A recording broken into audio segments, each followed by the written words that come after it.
Bonsoir à toutes, bonsoir à tous, soyez les bienvenus donc pour notre émission du lundi. C'est déjà la 14e depuis le début de saison et je suis très heureux d'être de retour après l'émission de Clément Gérin avec Jawad Belainoussi. Merci à lui de m'avoir remplacé. On est donc de retour pour une nouvelle émission et on va tout de suite voir le sommaire qui nous attend. Ça n'a pas bougé. Le débrief de la journée, évidemment, il s'est passé beaucoup de choses encore en D1 de futsal. Les temps forts, on va évidemment avoir l'interview de l'invité. On aura quelques petits quiz également, les classements en fin d'émission et puis on fera un focus sur la prochaine journée. N'oubliez pas, continuez de télécharger l'application si ce n'est pas encore fait. Voilà, chaque match, chaque semaine, on continue d'avoir de plus en plus d'abonnés, donc n'hésitez pas, parlez-en autour de vous. Et puis cette émission est disponible donc sur Facebook, mais également sur YouTube. Vous avez tous les replays de toutes les émissions dans l'application également. Donc voilà, si vous avez envie de revoir certaines ou d'en voir que vous n'avez pas pu suivre, ça serait avec plaisir. Et ben écoutez, on va tout de suite introduire l'invité du soir. Vous allez le voir, il est là. Et si vous avez suivi un petit peu nos réseaux sociaux, il a été annoncé un petit peu tardivement. On s'en excuse. Merci beaucoup Abel Ferreira d'être là. Le tout jeune joueur de l'Étoile Lavalloise. Salut Abel, comment ça va? Écoute, ça va super et toi? Eh ben écoute, ça va très bien. Merci voilà, d'avoir accepté cette invitation. Merci aussi au coach qui a pu arranger un petit peu tout ça. Ça nous fait très plaisir de t'avoir. On se faisait la réflexion voilà, qu'on avait eu un petit peu moins de très jeunes joueurs cette année. Et du coup, on est content de pouvoir faire cette émission avec toi. Bah écoute, ça fait plaisir, merci pour l'invitation. Eh ben c'est top. Je te propose tout de suite d'entrer dans le vif du sujet avec donc le débrief.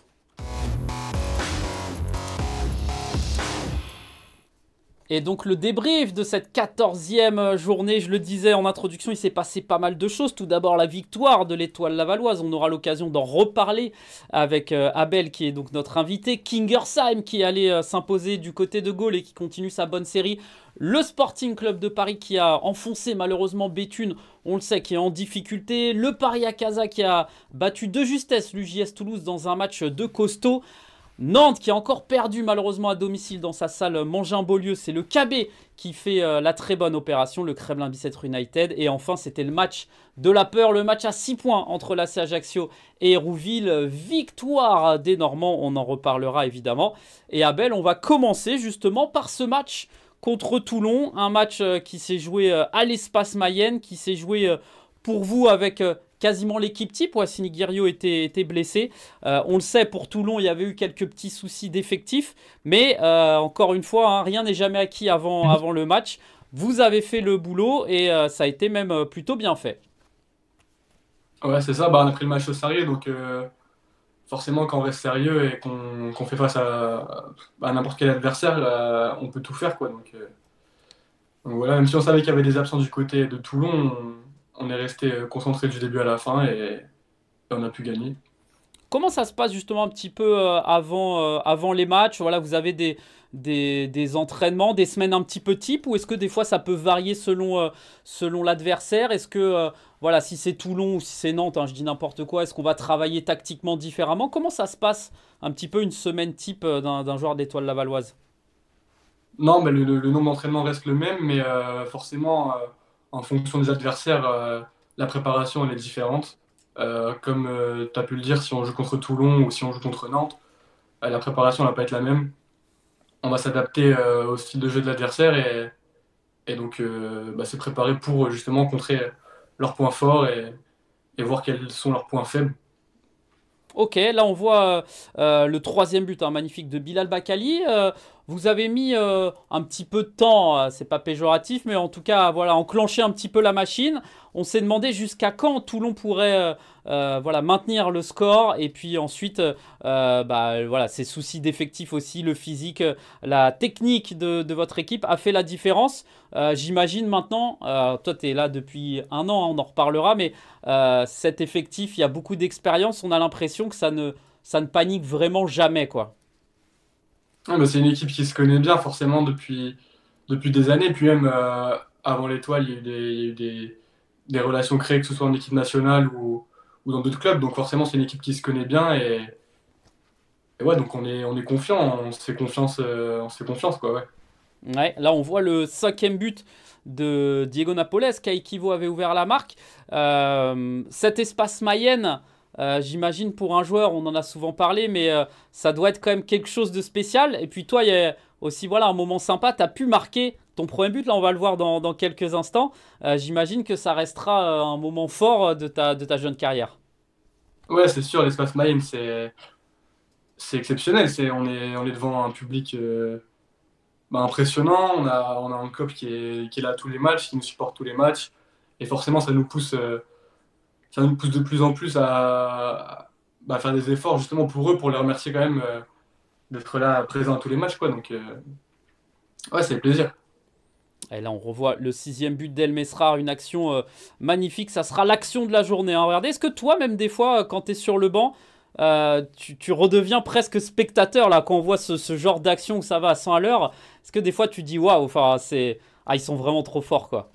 Ouais, bah, on a eu cette conversation cette semaine avec, je sais plus, je vais pas vous dire de bêtises, je vais pas te dire de bêtises, mais quand on regarde l'équipe sur le banc, c'est vrai que, enfin, on peut être impressionné, quoi, parce que c'est exceptionnel. On a des joueurs exceptionnels, donc forcément, c'est magnifique. Là, on revoit ton but, le beau travail de Nelson, l'extérieur. Tu es au deuxième poteau, deuxième but en 2 matchs en championnat. Est-ce que, ouais, tu le disais dans la presse, est-ce que ça a été peut-être un petit déclic, ce premier but face à Hérouville? Tu l'attendais, on en reparlera, hein. Voilà, tu essayes d'avoir le plus de temps de jeu possible, mais tu es sur une bonne série. Est-ce qu'il y a une petite confiance là qui est en train de se mettre en place? Ouais, bah, c'est sûr, bah, le but contre Hérouville, déjà, ça m'a mis un petit coup de boost au moral et au niveau de la confiance, c'est sûr que j'en ai pris un peu et là, marqué devant notre public, donc pour mon club, c'est vrai que c'est encore plus impressionnant et ça me donne plus de confiance, c'est sûr. Et avec l'équipe qu'on a, on peut être qu'en confiance, je pense, donc Ouais, donc et c'est bon, top. en tout cas, voilà, on l'a vu. Donc, deuxième but de la saison pour toi. Voilà, on revoit le but de Kai Kivo. La belle histoire aussi, Moussa Sao qui fêtait son retour au futsal 10 ans après. Lui qui a connu l'équipe de France, d'ailleurs, qui a connu très bien Manolo Moya aussi du côté de Cannes-la-Boca. Et voilà, il n'a rien perdu, hein. Ça peut être une recrue intéressante pour le Toulon Elite Futsal. Mais en tout cas, belle victoire. Les spectateurs à l'espace Mayenne, évidemment, étaient ravis comme souvent. Et donc, Laval continue sa marche en avant. On verra tout ça au classement tout à l'heure. On va passer à la suite de cette journée. Abel, c'est une question que je pose souvent. Voilà, est-ce que toi, tu es consommateur de futsal? Est-ce que tu aimes ça? Qu'est-ce que tu regardes un petit peu la D1, j'imagine, d'autres championnats? Comment ça se passe un petit peu? Ouais, moi je regarde beaucoup forcément la D1 pour connaître mes adversaires, quoi. Et ensuite, je m'intéresse au championnat portugais et espagnol. Et je m'intéresse aussi beaucoup au championnat belge, parce que je viens de là, quoi. Ouais. Donc, je regarde beaucoup le championnat belge quand on a l'occasion de voir les matchs. Ok, très bien. Et donc voilà, là c'était le match entre le Gol FC et Kingersheim. Gol qui avait besoin un petit peu de se rassurer à domicile, mais Kingersheim, on va plus l'appeler l'équipe surprise, hein. Ça y est, maintenant c'est terminé. On avait entendu Jawad Belaïnoussi lors de l'émission précédente. Ça a encore été un match compliqué, ça a été très serré, mais au final Kingersheim s'est imposé. Un petit mot sur cette équipe, est-ce qu'elle vous surprend, vous, un petit peu parle-nous-en. Bah, c'est sûr que quand on voit Kingersheim gagner à l'extérieur contre une belle équipe de Gaulle, c'est impressionnant, on va dire. Et donc, ouais, c'est bien pour le futsal, comme ça met un championnat comment dire, Disputé. plus équilibré, ouais. Donc, c'est une belle chose. Puis, ils font des bons résultats à domicile. Donc, c'est vrai qu'on doit plus l'appeler l'équipe surprise, je pense, mais c'est très bien, franchement, c'est très bien. Ouais, ça y est, même si l'objectif reste le maintien. Donc 3-0, on l'a vu, Mathéus Morgade, Moussa Haddad buteur. Derrière, réaction du Gol FC avec 2 buts de Walid Beterki, l'ancien joueur de Chavanoz.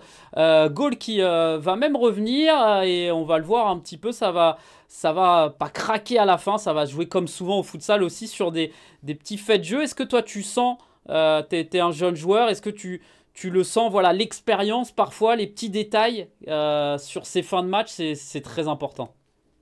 Ouais, c'est sûr que en fin de match, sur des matchs plutôt serrés, l'expérience parle d'elle-même, contrairement à la jeunesse.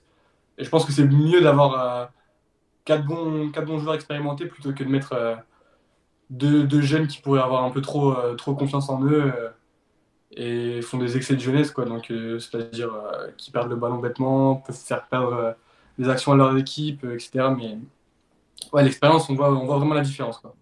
Ouais, on voit donc Gola, justement, on parle d'expérience. Hugo Ramada, à ce moment-là, qui égalise 3 partout. Voilà, il montre son numéro 17. Et puis, donc je le disais, finalement, Kingersheim qui va revenir. Gaulle, c'est une équipe qui, pour l'instant, vous a embêté. L'une des seules, en tout cas, en termes de points. Hein, parce qu'il y a eu d'autres matchs quand même compliqués du côté de l'Étoile. Mais Gaulle était venu faire match nul. Voilà, c'est une équipe, on a l'impression que depuis quelques semaines, ça va plus trop alors qu'elle pourrait être un petit peu mieux classée. Et justement, elle vous a mis en difficulté, elle vous a fait concéder le match nul. Ouais, c'est vrai, on a conseillé le match nul à domicile 2-2. C'était un match plutôt spécial parce qu'il y a eu beaucoup de gens en power play. C'était pas un match très joué, même si bien sûr l'équipe de Gaulle a très bien joué le match. Nous, on était peut-être un peu moins à l'aise que d'habitude parce qu'on jouait dans une salle qui n'était pas Ouais. forcément la même et n'était pas la même, ouais, donc c'était forcément plus spécial pour nous, et voilà quoi. Ouais, goal donc voilà, qui va concéder ensuite 2 buts. On l'a vu, Moussa Haddad, encore une fois double passeur sur Cédric Desgras sur la première et là sur Jonathan Henrique. Et ils ont poussé jusqu'au bout donc les joueurs de Gaulle avec notamment David Rondon qui va marquer le but de l'espoir. Son 11e but déjà de la saison pour lui et malheureusement ça sera un petit peu trop tard. Voilà, on revoit le but de David Rondon et ensuite Kingersheim qui a donc tenu ces 3 points. L'une des belles opérations de cette 14e journée, la victoire donc de Kingersheim. On passe à la suite avec ce match entre le Sporting Club de Paris et Béthune. On le disait, Béthune qui a eu pas mal de difficultés malheureusement pour eux au mercato, que ce soit en termes d'effectifs. Ils ont perdu 3 points également, ça a été officialisé cette semaine.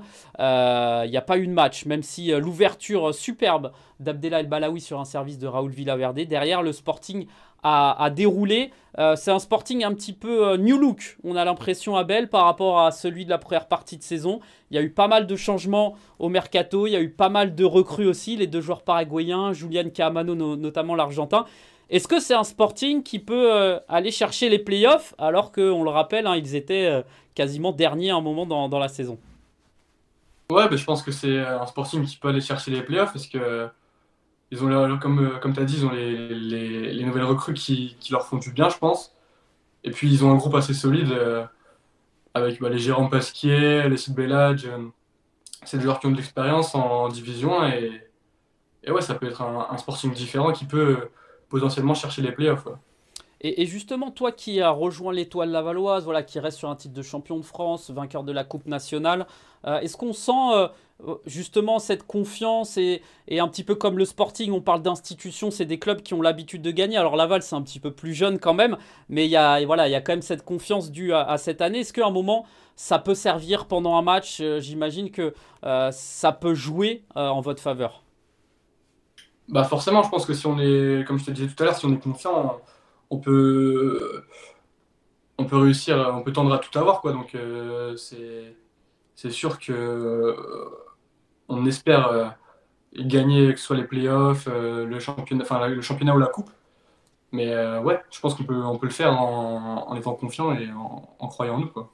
Et du coup, justement, la question elle est un peu double. Est-ce que du côté du Sporting, le fait d'avoir l'habitude de gagner ce championnat, d'avoir atteint aussi les playoffs, tu penses que ça va pouvoir les aider dans la dernière ligne droite face à des équipes peut-être un petit peu moins expérimentées? Bah, forcément, ils peuvent avoir une expérience supplémentaire et ça revient à ce qu'on disait tout à l'heure, l'expérience, ça peut jouer énormément. Donc, ouais, je pense qu'avec l'institution, le fait de gagner le championnat régulièrement, on va dire, ils peuvent potentiellement cette année atteindre les playoffs et voir ce qu'ils peuvent faire ensuite grâce à leur joueur d'expérience, ouais. Ouais, et on va voir de toute façon au classement, hein, c'est très très serré. Donc le Sporting, voilà, qui en a mis 7. Là, on revoit un petit peu tous les buts. Donc Béthune en difficulté. Il y a eu en plus un ou deux buts un petit peu coup de billard pour le Sporting. Là, on voit notamment la frappe de Jérôme Pasquier, donc buteur, t'en parlais. Rudy aussi, l'un des joueurs en forme. Et donc pour Béthune, il va falloir batailler, évidemment. C'est une équipe qui a de la ressource, qui va essayer de tout faire pour se maintenir. Mais voilà, ça va être compliqué. En tout cas, ça va être pas mal de guerre jusqu'à la fin. On voit le dernier but d'Alan Rojas, donc l'une des recrues paraguayennes, qui marque le 7e but. Voilà pour le Sporting face à Béthune. Donc tout va mieux du côté du Sporting. On passe à un match qui a été très serré, un match très tactique. C'était le 3e contre le 2e. C'est l'UJS Toulouse qui a ouvert la marque, notamment grâce à Nicolas Menendez sur ce beau travail de Mathieu Faupin. Et puis derrière, il va y avoir une égalisation dans la minute. Et puis une deuxième mi-temps très serrée avec un très bon Moussa Diagouraga notamment. Ce genre de match, Abel, j'imagine, c'est des matchs qui vous intéressent, qui t'intéressent, parce que c'est des concurrents directs que vous retrouverez peut-être plus tard au play-off. Ouais, c'est sûr que c'est intéressant parce que les deux équipes elles jouent pour justement aller au play-off et nous ça nous fait moi, personnellement ça me fait plaisir de voir des matchs comme ça on peut justement s'intéresser de plus en plus à ces équipes qui sont toutes les deux en forme et donc ouais ça peut être c'est des matchs très intéressants pour nous. Ouais, on voit donc l'égalisation de Soumaïla Diallo. La petite perte de balle de Younes Hassen qui a essayé de nous faire un petit pont là. Et Diallo, c'est pas le dernier pour être effacé facilement. Et là, on revoit le bon travail d'Axel Kirtis, le tout jeune pivot du Paris Akasa. Et Diallo, donc, qui marque le deuxième but. Victoire donc du Paris Akasa qui continue eux aussi leur belle marche en avant. 6 matchs. 6 victoires consécutives quand même pour Paris Akasa, c'est assez impressionnant et on le verra aussi au classement. Ils ont fait un joli bond. Voilà donc pour ce match, n'oubliez pas, hein, tous les résumés sont disponibles généralement 5 ou 10 minutes après le match. Vous pouvez aller voir tout ça. Vous avez même les replays de match. Est-ce que tu te contentes des résumés ou des fois tu te regardes certains matchs en entier? Bah, honnêtement je me contente beaucoup des replays mais quand il y a des matchs comme celui-ci j'essaie de plus en plus de regarder tout le match ouais. Ouais. Est-ce que justement, j'imagine, tu prends des choses, que ce soit de certains joueurs ou de certaines équipes? Est-ce que c'est des discussions que tu as peut-être avec ton coach Manolo ou même avec tes coéquipiers? Est-ce que par exemple, ils te conseillent de comment on regarde un match de futsal? Parce que voilà, on peut le regarder en mode spectateur, mais j'imagine que quand on est joueur, il y a plein de choses à prendre en considération, non? Ouais bah moi on m'a toujours dit de regarder pendant 2-3 minutes un seul joueur, voir ses déplacements, voir s'il fait des blocs, s'il n'y a pas de blocs, si c'est un dribbleur, si c'est pas un dribbleur, son pied fort, son pied faible, comment est-ce qu'il est. Et c'est comme ça que je regarde les matchs, je regarde beaucoup un seul joueur, voir leurs déplacements avec et sans ballon, et voilà. Ok, et ben c'est noté en tout cas. Donc voilà le doublé de Diallo, lui aussi en forme actuellement. Et donc victoire du Paris à Casa. On passe au match de 21 h. C'était l'une des affiches aussi de cette journée. Nantes donc qui recevait le Kremlin Bicêtre United au sein de la salle Mangin-Beaulieu. Et malheureusement donc pour les Nantais, deuxième match dans cette enceinte. Deuxième défaite consécutive malgré l'ouverture du score de Steve Bendali, le capitaine toujours exemplaire de cette équipe, et le KB qui va réussir à revenir. Pareil, Nantes, ils sont sur une série un petit peu, on va le dire, hein, pas bonne du tout. Est-ce que ça vous surprend, vous, pareil? Est-ce qu'avec les coéquipiers, voilà, il y a pas mal de joueurs qui sont en équipe de France. Comment toi t'expliques qu'une équipe comme Nantes qui avait bien commencé a un petit peu plus de difficultés en ce moment? Bah après, je pense que toutes les équipes, elles ont certaines phases, quoi. Tu sais, t'as des phases excellentes, après t'en as des phases un peu moins bonnes. Là, je pense que Nantes sont dans une phase un peu moins bonne, mais il n'y a pas de raison qui se relève pas, quoi. On connaît Nantes Métropole, c'est pas une mauvaise équipe, donc il n'y a pas de raison que cette équipe relève pas la tête et sorte de cette mauvaise phase, entre guillemets, tu vois. Ouais, ouais, en effet, on le verra encore au classement, hein, mais c'est très serré. Le but de Ronny Zake ici sur une nouvelle passe décisive de Boulaïba, ça faisait un partout à ce moment-là. Et puis derrière, il va y avoir un deuxième but. On voit Francis Lococa qui essaye de dégager loin. Le beau travail de Mathieu Hamad. Hop là, petit sombrero. Et derrière l'extérieur, un petit peu à la Nelson Lutin sur ton but. Bon, là, Ouais. il y a le gardien Francis qui la touche, mais c'est Cédric Lawson à la retombée. Ce genre de geste, c'est pas mal toujours à voir. Ouais, c'est des beaux gestes, c'est des gestes compliqués à faire, donc forcément, c'est beau, ça attire l'œil. Et je me faisais la réflexion en plus, c'est vrai que le coup du sombrero au futsal, c'est quand même, j'ai l'impression, plus compliqué à faire. On n'en voit pas tous les 4 matins. Et là, le geste est parfait. Autant sur le foot traditionnel, on a quand même plus d'espace. Mais là, quand même, fallait le faire. Et bon, derrière, ça offre un but en plus, c'est pas inutile. Ouais, c'est sûr. Et bah voilà pour ce match, le dernier but. Alors, ce n'est pas Ronny Zakei qui marque, même si on pourrait croire qu'il nous a encore sorti une patate de forain là du pied gauche, mais c'est Mathieu Hamad qui l'a dévié, et donc ça fait 3-1 pour le KB United. Mais voilà, Ronny Zakei qui n'a pas été sélectionné sur ce rassemblement en équipe de France, qui prouve qu'il est toujours bien là évidemment. Et donc le KB qui fait une très belle opération au classement, on le verra encore à la fin. Et puis le dernier match, je le disais en intro, c'était le match à 6 points, le match de la peur. Le club d'Ajaccio devait à tout prix l'emporter. Ils ont plutôt bien commencé, mais derrière, la rage des joueurs d'Hérouville a fait la différence. On le disait, Abel, hein, autant... alors, Laval a certainement déjà presque un siège sur les playoffs. Derrière, ça va être très compliqué de pronostiquer. Mais en queue de peloton aussi, la bataille là entre Ajaccio, Hérouville, Béthune, peut-être d'autres équipes. On a vraiment un championnat passionnant, j'ai l'impression, cette année. Ouais, c'est ce que je te disais, c'est bien parce que ça équilibre le championnat. Et donc là, c'est super serré la course au maintien ou encore même la course au playoff. Ouais, c'est super serré, donc c'est bien. Ouais, on C'est- voit c'est- là le but de Samir Ala, donc c'est un match où il y a eu beaucoup de buts. On va peut-être pas tous les faire, mais en tout cas, voilà, ça a été très serré avec une très belle ambiance comme souvent au Palatine. Un petit mot, toi, ton œil un peu extérieur, voilà, sur l'arrivée aussi des clubs, on va dire, issus du football professionnel. J'imagine c'est une bonne chose. Comment tu vois ça, toi, un petit peu? Mais non, mais c'est sûr que ça peut être une bonne chose pour l'image du futsal. Ça va forcément apporter de la visibilité. Là, il y a Ajaccio qui est en D1. Ensuite, on a l'OL qui est en Régional 1. Donc, tu vois, ça apporte de la visibilité au futsal et c'est une bonne chose. Ouais. Est-ce que tu penses justement, voilà, qu'à terme, à moyen, long terme, je ne sais pas trop, mais on se dirige vers de plus en plus d'équipes issues du monde professionnel en D1 de futsal? Bah, c'est possible, en vrai, c'est une possibilité. Après, forcément, il y a des institutions qui vont rester et je pense que c'est une très bonne chose que ça reste aussi, tu vois, parce que c'est quand même l'identité du futsal français. Et donc voilà, il faut quand même que le futsal garde ses marques, même si l'arrivée de clubs pro de foot à 11 serait une bonne chose en vrai, donc à voir.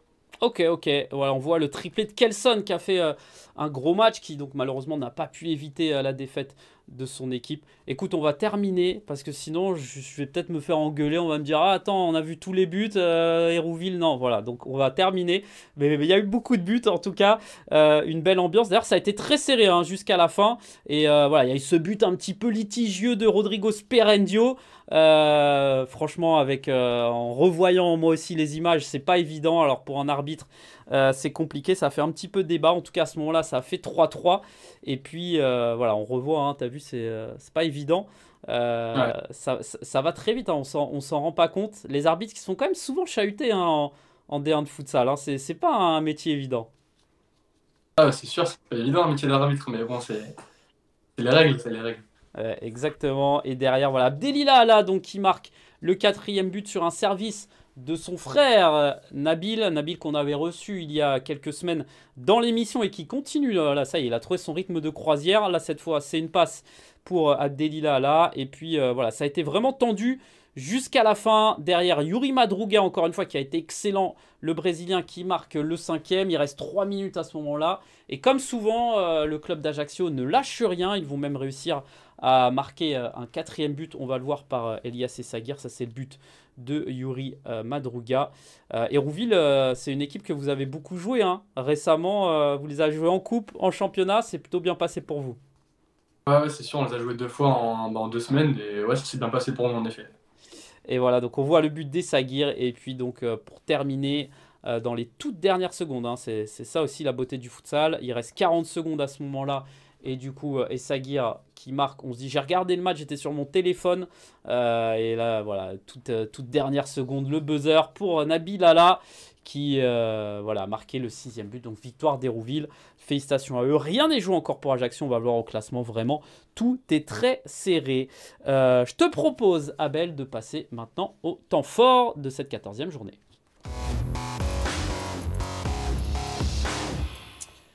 Les temps forts, on va commencer évidemment avec le top 5 des buts qu'on va mettre en plein écran. On se retrouve d'ici environ 2 minutes 30.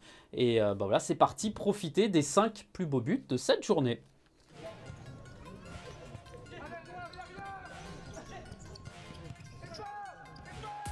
Et ils vont peut-être pouvoir repartir. Un 3 contre 2 à jouer. Haddad au second poteau. Et non, il joue tout seul, Mathéus. Et il inscrit. Pour l'instant, on a du mal à s'approcher du but. Normand peut-être là avec Soukouna qui sert Dembélé. Il garde bien ce ballon. Kelson. L'ouverture du score ici au Palatinou. Une saison, c'est très long. Oh là là, incroyable! Abdessamad Mohamed qui trouve Bilal Bakali d'une louche délicieuse. Et le Marocain ensuite, sans contrôle, pour tromper Luka Barza. C'est un petit bijou. Oh là là, regardez la feinte de Bakali, incroyable. Celle-là. Oh, Mathieu Fopin. Le changement de rythme, Mathieu Fopin, encore lui, Mathieu Fopin. Oh là là, quel travail de Mathieu Fopin. Et le but derrière de Nicolas Menendez. Mais il va falloir revoir ce slalom. Regardez, Mathieu Fopin, une. Ensuite, il a le ballon, il revient intérieur, il repart. Oh là là, magnifique. Et derrière, la petite passe. Alors là, on va avoir de l'espace. Et le but de Mutant de Camano, Julian Camano. Regardez ça, c'est splendide. Oh là là là là, le plat du pied sur l'ouverture de Alan Rojas. Voilà le but de Mutant, comme dirait Benjamin Brunto. Abel, un petit préféré? T'as le droit de dire celui de Laval, hein, on t'en voudra pas. Ouais, je pense que mon préféré, c'est quand même celui de Bilal, parce que c'est une action qui est sortie de nulle part, donc c'est... Ouais, celle-là, elle était pas travaillée à l'entraînement, là, c'était une inspiration entre les deux, c'est ça? Ouais, très belle inspiration entre les deux joueurs. Ouais, magnifique. On passe au MVP de cette journée, et le MVP, c'est Soufiane El Mesrar, encore auteur d'un triplé assez incroyable, hein. J'ai regardé en préparant l'émission et en préparant un petit peu le classement des buteurs et autres. Sur les 8 derniers matchs, Soufiane El Mesrar, c'est 12 buts voilà, consécutifs. Il a marqué sur tous les 8 derniers matchs. Assez incroyable. Un petit mot sur lui. C'est vrai qu'on manque de superlatifs. C'était le meilleur buteur la saison dernière avec 30 buts, meilleur joueur de la D1 de futsal. Et cette année, on s'est peut-être dit, bon, il va pas pouvoir suivre le rythme tout le temps. Et en fait, il continue et il est toujours bien placé. C'est quoi un peu le secret de Soufiane El Mesrar? Non, Sofiane, il n'a pas de secret, c'est que du travail. Il travaille énormément, que ce soit à l'entraînement ou que ce soit hors entraînement. Il est toujours en train de travailler, en train de faire quelque chose d'intelligent pour son jeu. Et non, c'est impressionnant, il n'y a rien à dire en vrai, c'est impressionnant. Ouais, on revoit celui-là, superbe but, l'action de la journée donc, avec le but de Soufiane El Mesrar. Voilà pour lui, auteur de 3 buts et vainqueur face au Toulon Elite Futsal. Donc 7 buts à 1 et on revoit pour le plaisir. C'est vraiment ce but-là, je l'ai commenté et je me suis dit, waouh, comment ils arrivent à chaque fois à trouver des angles de passe comme ça. Et d'où l'avantage de se connaître un petit peu par cœur. Voilà. Et ben donc Soufiane El Mesrar, MVP de cette journée. On passe au 5 de la semaine. Voilà, c'est jamais évident. On discute avec les autres commentateurs aussi des matchs. Moi, je regarde souvent les résumés, même certains autres matchs. Il faut faire des choix. Thiago Soares, le gardien du KB United, qui a fait un gros match et qui a permis à son équipe de s'imposer à Nantes. On a Julian Camano, l'Argentin, on l'a vu, superbe but, un doublé, une passe décisive pour lui. Moussa Haddad, encore une fois, décisif. 2 fois passeur décisif et buteur, Soufiane El Mesrar évidemment, et Soumaïla Diallo, auteur d'un doublé dans un match ô combien important. On aurait pu rajouter notamment Kelson Vinicius, auteur d'un triplé, Yuri Madruga aussi, qui a marqué un but et fait 2 passes décisives. Voilà, il fallait faire des choix, et en tout cas, un 5 qui a belle allure.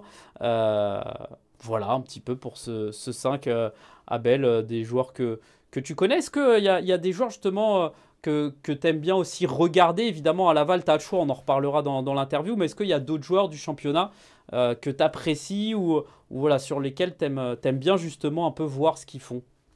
Non, moi j'aime bien regarder je regarde beaucoup les pivots, que ce soit Ronny Zakei, Nicolas Menendez. Ben, en général, les pivots français pour m'adapter un peu au jeu français, puisque j'aime beaucoup. Et après, non, après, je regarde beaucoup les joueurs de mon équipe parce que c'est ce qui m'impressionne le plus. Donc, ouais, voilà, il n'y a pas de joueur précis, quoi. C'est vraiment les pivots en général de l'équipe de France qui m'intéressent beaucoup dans notre Ouais, championnat. en plus, ce qui est bien, c'est qu'on a vraiment des profils différents, je trouve, en France, avec les pivots, avec voilà, des joueurs aussi qui vont être puissants comme Tchatchet, d'autres un petit peu plus dans la technique comme Abdé Samad. Et c'est vrai qu'on a de la chance d'avoir pas mal de beau monde. Et ben, on va passer à l'interview, je te propose, on va lancer ça tout de suite.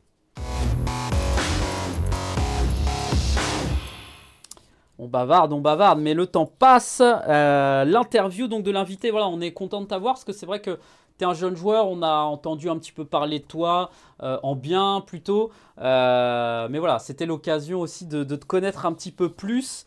Abel Ferrer, donc 19 ans, hein, tout jeune, c'est ça, bientôt 20. C'est ça, ouais.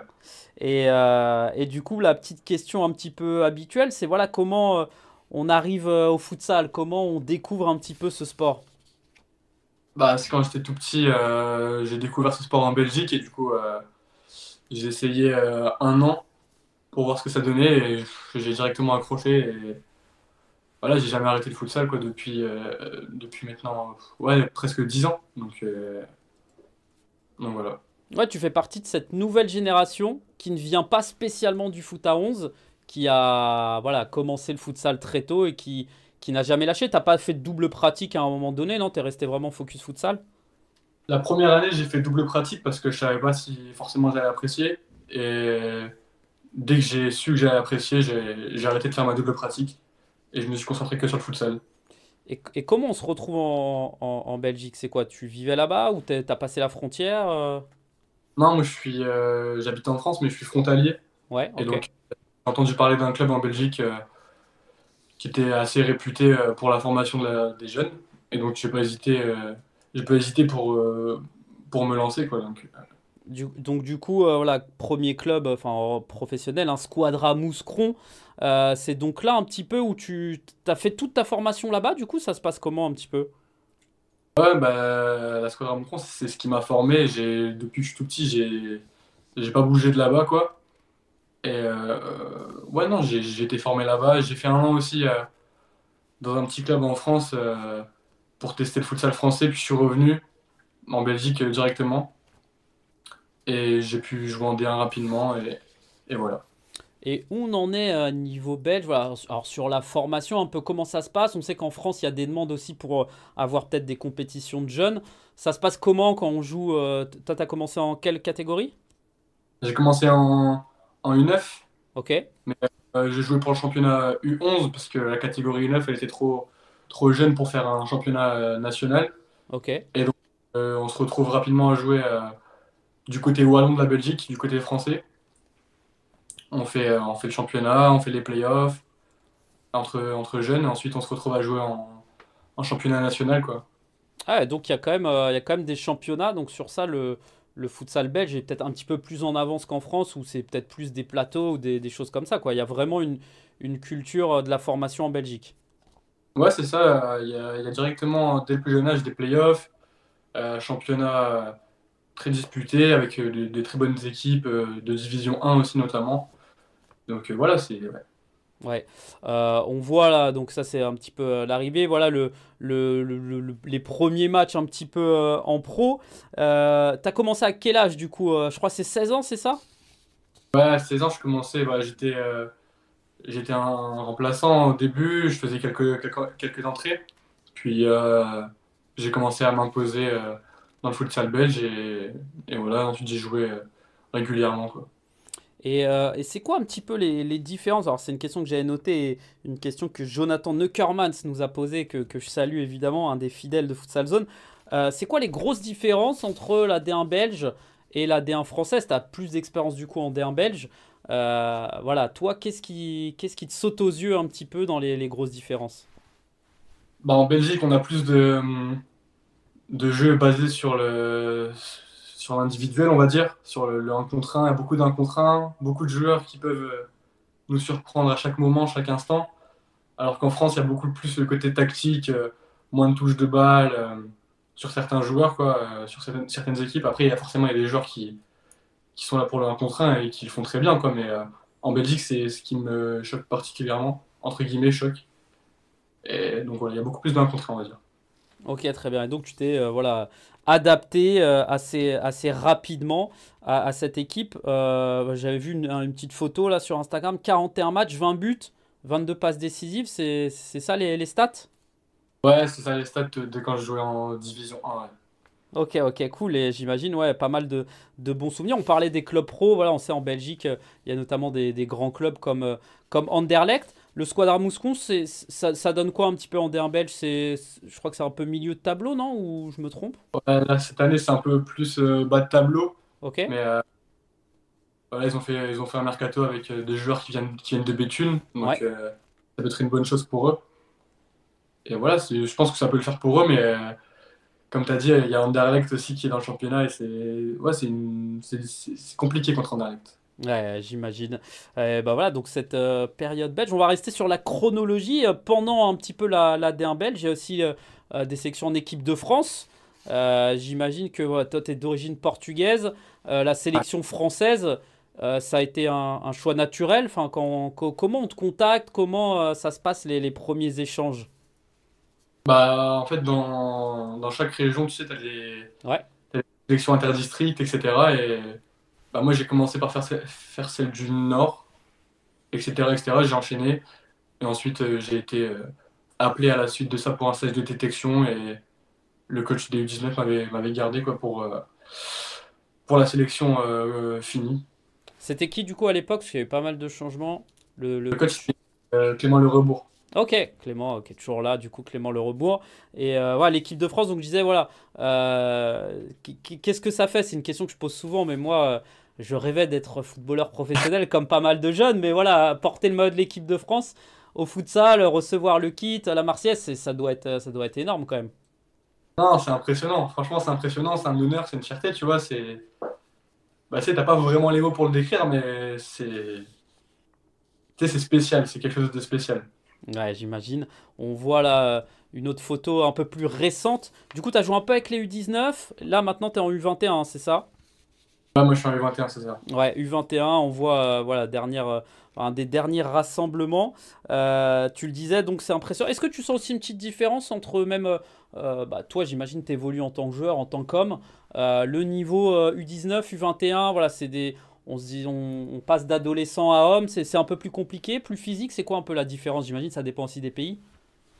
Bah ouais, c'est ça, ça dépend des pays. Surtout que nous, on est une génération qui se suit, tu vois. On Ouais. est ensemble en U19 et maintenant on est ensemble en U21. Et donc, ouais, nous notre génération, c'est la même, tu vois. On sent qu'on évolue tous. Et nos adversaires, c'est pareil, ils évoluent. Donc, c'est forcément plus compliqué, que ce soit physiquement, tactiquement, techniquement. C'est des équipes plus dures, tu vois. Ouais, c'est marrant parce que vous suivez aussi, du coup, peut-être quand tu joues, je sais pas, voilà, la Serbie, la Slovaquie, des équipes contre qui vous jouez souvent, vous vous retrouvez peut-être entre deux catégories, non? Ouais, bah c'est ça, on se retrouve forcément et on reconnaît des têtes, on reconnaît les types de joueurs, etc. Tu vois. Ouais, c'est marrant, c'est marrant. On voit une dernière photo, là, ce groupe, t'en parlais. Évidemment, on reconnaît certains joueurs, hein, Gora Diop, les frères Asnam. Il y a une belle génération. On a l'impression en équipe de France, Marwan Rezoug, Yanis Radaf, plein d'autres. Euh, vous- Comment ça se passe quand on est jeune joueur? Je sais pas, vous avez un groupe WhatsApp tous ensemble, vous donnez des nouvelles, vous encouragez, j'imagine, aussi sur les réseaux sociaux. Là, vous suivez un petit peu chacun les carrières des uns et des autres? Ouais, sur les réseaux sociaux, on se suit tous et de temps en temps, on s'envoie des messages pour se féliciter de certains événements, etc., etc. Tu vois, on a un bon groupe. Ok, bon, c'est une question que j'aime bien poser, elle est peut-être un peu piège, mais dans ce groupe-là, et pour toi, c'est qui a le plus de potentiel, qui peut peut-être aller chercher un peu plus haut, et pourquoi pas l'équipe de France dans quelques mois, quelques années, on sait jamais. Euh, je dois t'en citer un seul. Tu peux en citer plusieurs, hein, voilà, les... Bah, je vais citer en premier, ouais, je vais citer Yanis Serradaf. Après, bah, forcément, tu as les joueurs qui sont déjà imposés en D1, Goran Diop. Tu as Larsen qui commence à arriver avec Gaulle. Mais après, ouais, non, ils ont tous le potentiel pour viser plus haut, quoi. Ouais, ouais. Et du coup, c'est quand est-ce qu'il y a un prochain stage, prochaine sélection? Est-ce que tu as des infos un petit peu?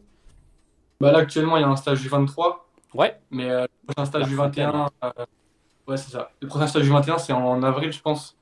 Ok. Donc voilà.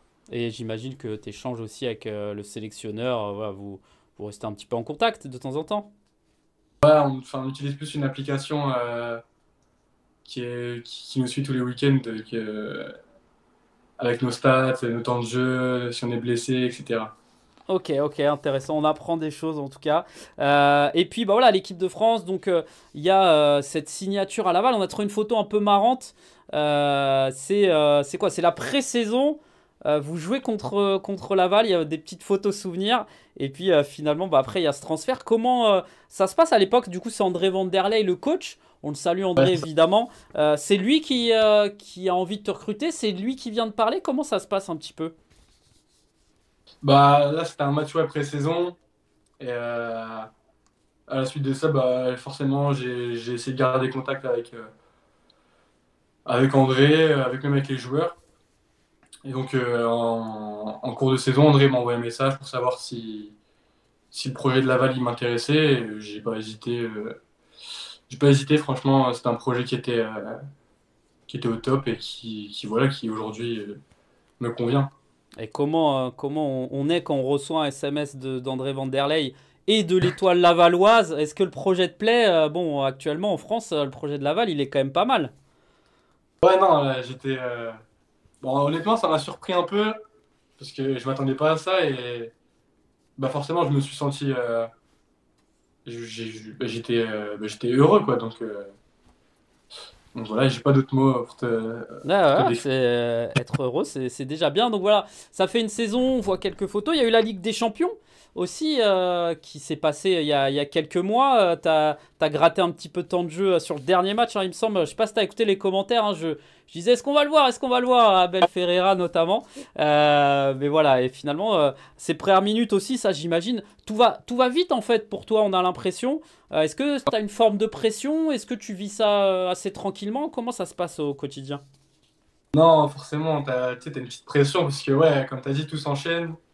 Et nous, quand on est sur le banc avec les jeunes, avec les joueurs un peu moins expérimentés, on va dire, bah forcément, on a cette pression de si on rentre, on doit faire les choses bien, on doit pas se rater, mais en même temps, on doit prendre du plaisir. Donc c'est compliqué, mais en soi, ça fait plaisir une fois qu'on est sur le terrain. Ouais, et puis ça va, t'as que des coéquipiers bienveillants, j'ai l'impression. Ouais. T'as pas comme à l'époque Zlatan là, qui insultait les jeunes du centre de formation quand ils rataient une passe. Ça va. À Laval, on n'a pas ça. Non, non, ça va, ils sont tous bienveillants à Laval. Ouais, nickel. Voilà, donc la Ligue des Champions, évidemment, on a suivi sur Futsal Zone le beau parcours. Et puis, ouais, plus récemment, donc on le disait, 2 buts en 2 matchs. Tu le disais un petit peu, t'as passé un cap. Comment ça se passe? T'es tout jeune. Tu le dis toi-même, c'est une équipe qui se connaît par cœur avec certains des meilleurs joueurs européens.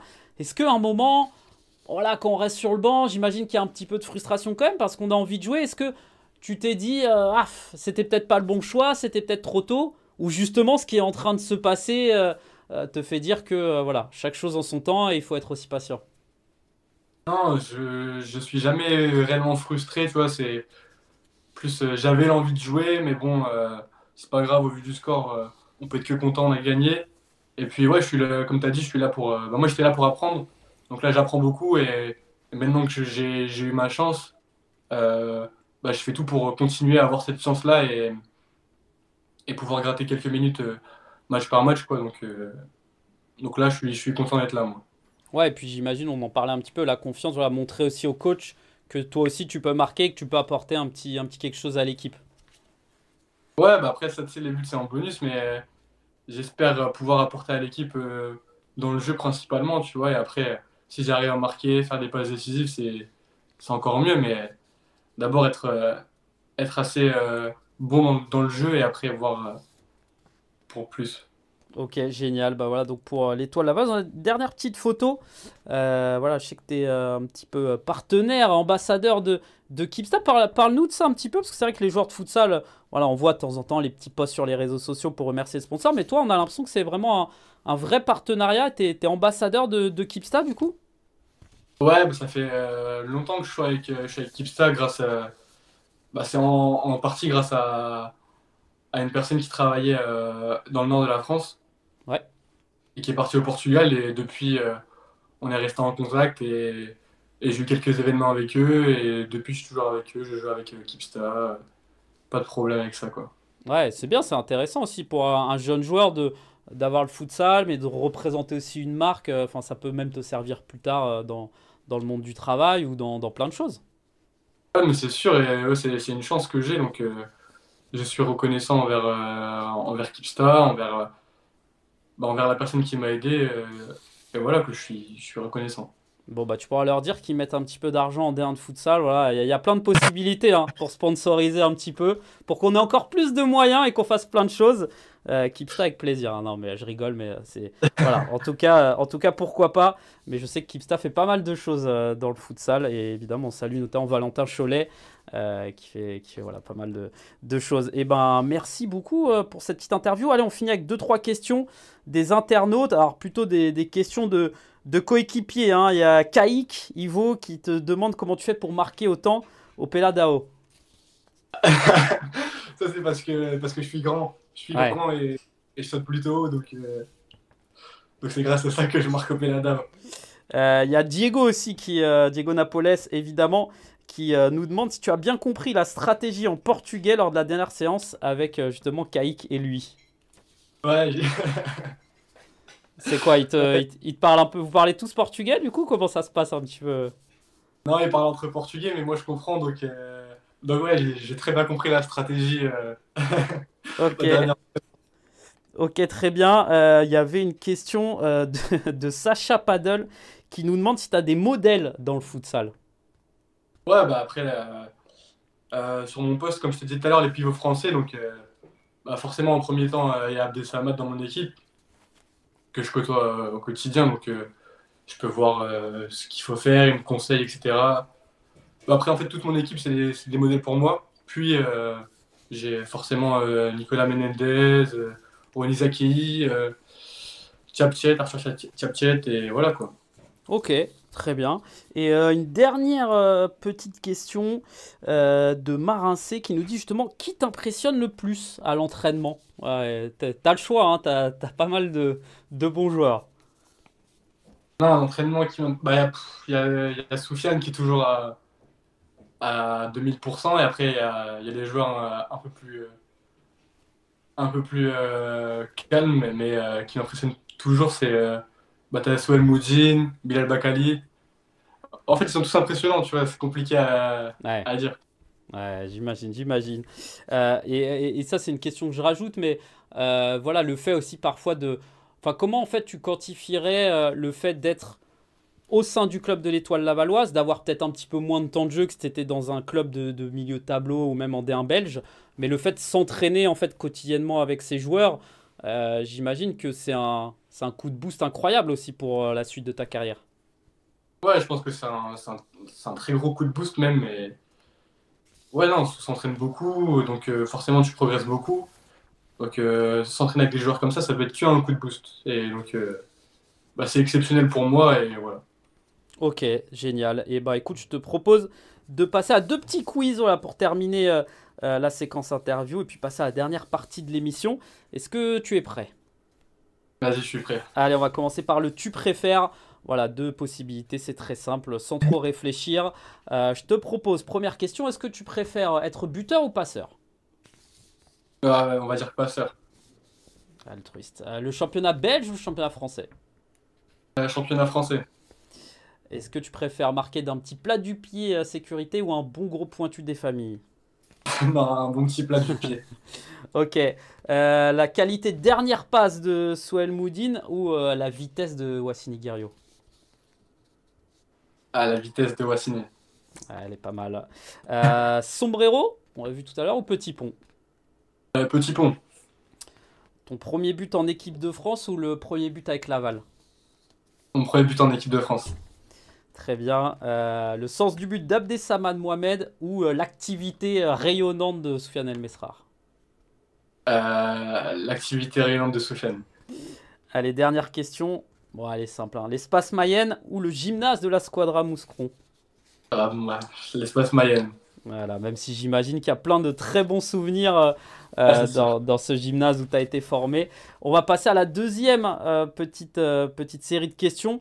C'est voilà, quel joueur de l'équipe tu appellerais s'il t'arrivait voilà, quelque chose? Ok, Est-ce que tu es vas-y. prêt? Quel joueur donc tu appellerais pour survivre sur une île déserte? Je sais pas, Souhail. Ok. Ah, il est débrouillard, Souhail?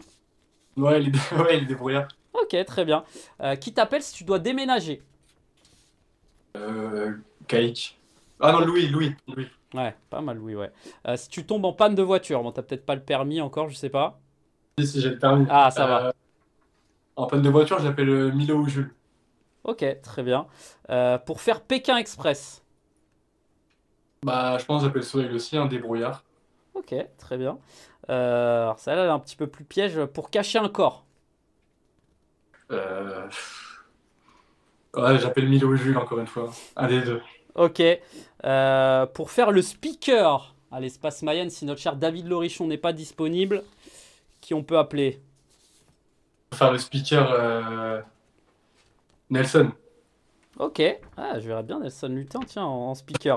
Pour aller à la muscu. Pour la muscu, Bilal ou Anas. Ok. Pour profiter au bord de la plage, tranquille, des petites vacances. Ouais, petites vacances, ouais, Souhail, hein, je pense. Ok. Et enfin, pour aller faire la fête. Voilà, grosse soirée. T'as que 2 entrées VIP là dans la soirée de l'année à Laval. Je sais pas où elle se passe. Qui tu choisis? Hmm, Ouais, je pense. Ouais, Kaïk ou Diego, mais ouais, Kaïk ou Diego. Bon, allez, pour les deux, tu peux prendre les deux. Ah, les deux, les deux. On trouvera. Merci beaucoup en tout cas, Abel. Voilà, en tout cas, ça a permis de mieux te connaître et je pense que les gens ont apprécié. Je te propose de passer donc la dernière partie de l'émission. On va voir évidemment les classements. Avec celui qui nous intéresse le plus, le classement de la D1, donc l'étoile lavalloise qui caracole en tête avec 14 points d'avance sur le deuxième, le Paris Casa qui a donc gratté une place. L'UGS Toulouse reste pour l'instant bien en place. Le KB United aussi qui a pris un petit peu d'avance sur le cinquième et le sixième. Kingersheim et Toulon. Sporting qui est en train de remonter. Nantes qui reste pour l'instant un petit peu en milieu de classement. Gaulle, attention, qui se rapproche aussi de la zone dangereuse. Et Rouville qui sort la tête de l'eau après cette victoire face à Ajaccio. Béthune par contre entre dans la zone de relégation. Et enfin l'AC Ajaccio est pour l'instant toujours dernier. C'est vrai qu'on le disait, Abel, c'est très serré. Autant l'étoile lavalloise est devant. Mais quand on regarde, voilà, même presque Gaulle qui est 9e à 9 points du 4e. Il va se passer encore, je pense, pas mal de choses dans ce championnat. Ouais, c'est sûr que là, le championnat est très serré. Donc, bah, comme on disait, c'est une bonne chose. Comme ça, il est très disputé. C'est très bien, franchement. C'est un très bon championnat. Ouais, et puis ça fait, moi ça fait 4 ans que j'ai la chance de suivre la D1 de futsal et chaque année je dis qu'on a un meilleur championnat, mais vraiment c'est vrai parce que voilà, encore une fois cette année, en plus avec le retour des playoffs, voilà, même si on sait que Laval devrait être dans les 4, qui sera derrière, qui va être relégué, voilà, il y a encore beaucoup de matchs à jouer, 8 matchs de tête, donc voilà, il reste encore pas mal de points à aller récupérer. Le classement des buteurs avec un homme du coup, largement devant, on en parlait, Soufiane El Mesrar, 19 buts. Est-ce qu'il va pouvoir faire mieux que l'année dernière? Derrière, il y a pas mal de joueurs. Hein. Mathéus, David Randon, Steve Bendali, Sid Bellage, Simon Luc, qui sont à 11 buts. Et puis Rudy, Abdessamad Mohamed, Souel Moudine, Rodrigo Viana, notamment, à 10 buts. Un petit pronostic sur le meilleur buteur. Il a une belle avance, Soufiane. Je pense qu'il va le rester. Est-ce que ça se charrie aussi parfois un petit peu entre coéquipiers ou non, le plus important, c'est quand même les 3 points et puis que tout le monde marque? Non, je pense que le plus important, c'est les 3 points. Il n'y a pas trop de taquinerie sur ça, en tout cas. Donc, ça va. Ouais, et puis du coup, le Abdessamad et Soel, ils sont un petit peu plus loin. Donc ça aurait été marrant de les voir un peu plus haut. Mais là, pour l'instant, El Mesrar voilà, est bien devant. Et derrière, voilà, des confirmations comme Rondon, comme Mathéus, des joueurs qui entrent aussi, comme Steve Bendali, Rudy aussi qui est pas loin. Donc voilà, encore un beau classement des buteurs et le classement maintenant des passeurs avec un petit peu la même physionomie. Un homme en tête, Moussa Haddad, 18 passes décisives, il en a encore claqué 2. Par contre, derrière, on a du Lavalo, Abdessamad Mohamed et Bilal Bakali. On a Yuri Madruga aussi qui fait son entrée et Boulaïba, Ismaël Diarra, Nelson Lutin, Mathieu Faupin. Et puis à 7 passes, il y a Ahmed Kadi, il y a Morgade, il y en a encore d'autres, il y a Younes Hassen. Ils sont 5 ou 6 à 7 passes. Voilà ce classement des passeurs. Du coup, là, est-ce que, je sais pas, Abdessamad ou Bilal, ils vont pouvoir aller chercher Moussa Haddad? Ouais, je pense, hein, c'est possible. Le championnat, il n'est pas fini, donc pourquoi pas aller chercher Moussa Haddad. Donc on verra bien. Et ben voilà, on se rappelle de Souel Moudine l'année dernière, meilleur passeur pour l'instant. Il n'est pas là, mais attention, ça peut aller très vite avec ce classement-ci, on le sait. Et donc, Moussa Haddad toujours en tête de ce classement. Un petit mot quand même sur la D2, ça reste évidemment très important. L'AS Avion qui a encore gagné et qui prend 5 points d'avance sur Marcouville, notre ancien pensionnaire de D1 qui a également gagné ce week-end. Et puis derrière, voilà, c'est assez serré, un cœur de Sambre, Seine-Gaulle, Orléans. Voilà, pour les équipes qui vont peut-être se battre. En bas, Bastia-Aglo, le club de Finéo et Nantes-Doulon qui vont d'ailleurs s'affronter ce week-end. Voilà, c'est très serré. Lille Métropole aussi, tu suis un petit peu, on parlait d'Yanis et Radaf. Tu gardes un œil, j'imagine, aussi sur la D2. Ouais, je garde un œil avec les joueurs qui sont internationaux avec moi. J'envoie des messages. Je parle beaucoup avec Yanis, donc je suis un peu le club de l'île Métropole. Donc voilà. Ok, donc l'AS Avion pour l'instant bien en tête dans ce groupe A. Et puis dans le groupe B, un nouveau leader, alors qu'il avait déjà été par le passé, c'est Garge Gibson qui a profité de l'exempt de Montpellier Méditerranée pour repasser devant. Mais voilà, encore une fois, dans ce groupe, c'est très serré. Garge, Montpellier, Fastat, on parlait aussi des clubs pro. Il y a Strasbourg qui vient de concéder une défaite face à Torcy. Un groupe peut-être un petit peu plus ouvert, en tout cas on va voir. Mais ça va se battre évidemment jusqu'au bout. Dans ce groupe 1, il y a des clubs que tu suis en particulier ou pas spécialement? Non, là, il y a Montpellier. Ouais. Montpellier, Strasbourg, parce qu'il y a des joueurs que je connais. Il y a le Neuhoff, il y a Plaisance. C'est des clubs que je connais, donc je regarde un peu les résultats chaque week-end, tu vois. Ouais, c'est vrai qu'il y a beaucoup de joueurs d'équipes de jeunes qui évoluent en D2 et qu'on suit. Évidemment, on me demande de temps en temps, ouais, Steven, quand est-ce que la D2, etc. Voilà, on va déjà essayer de bien faire notre travail sur la D1 et d'essayer de faire toujours mieux chaque année. La D2 peut-être un jour, qui sait, on l'espère, mais voilà, pour l'instant on se focus sur la D1, mais on n'oublie pas la D2. On va passer à la prochaine journée, focus sur ce qui va nous attendre dans 2 semaines.